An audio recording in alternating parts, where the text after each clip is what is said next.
আগের ব্লগে তো তোমরা দেখেছই আমি বড়মার মন্দিরে পুজো দেবো বলে ব্রিজের এপারে এসে দাঁড়িয়ে রয়েছি। এবার ব্রিজ বেয়ে আমাকে যেতে হবে ওপারে মায়ের মন্দিরে, কিন্তু ব্রিজ বাইতে না ভীষণ কষ্ট হয় জানো তো।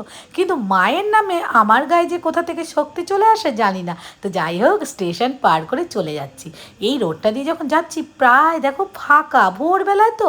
আর যেহেতু শুক্রবার, শনি মঙ্গলবার প্রচণ্ড ভিড় হয়। আমি আসলে এরকম ভোরেই আসি, কারণ ভিড়ে ভিড়ে পুজো দিয়ে মাকে যদি ভালোভাবে ডাকতেই না পারি ভালো লাগে না। সেই জন্যে আমি সবসময় ভোরে আসার চেষ্টা করি।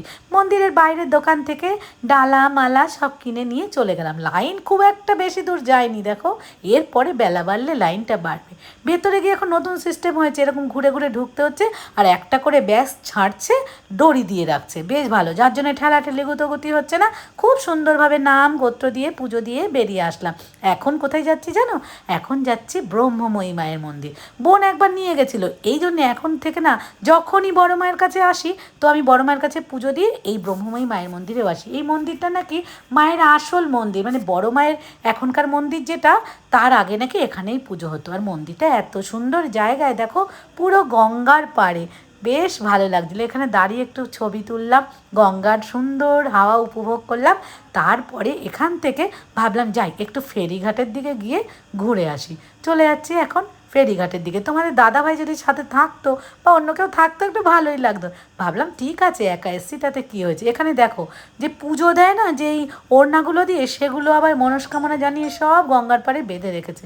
তো এখান থেকে নেমে না আর ভালো লাগছিল না, আসার সময় হেঁটেই এসছি, এখন যাওয়ার সময় রিক্সায় চলে যাচ্ছি। ব্রিজ বেয়ে আবার ওপারে গেলাম, ওপার থেকে রিক্সায় করে সোজা চলে যাচ্ছি বোনের বাড়ি। গিয়ে দেখি বোনের রান্নাবান্না অনেকটাই হয়ে গেছে, কারণ বাড়ি ফিরতে ফিরতে আমার 8:30 বেজে গেছিলো।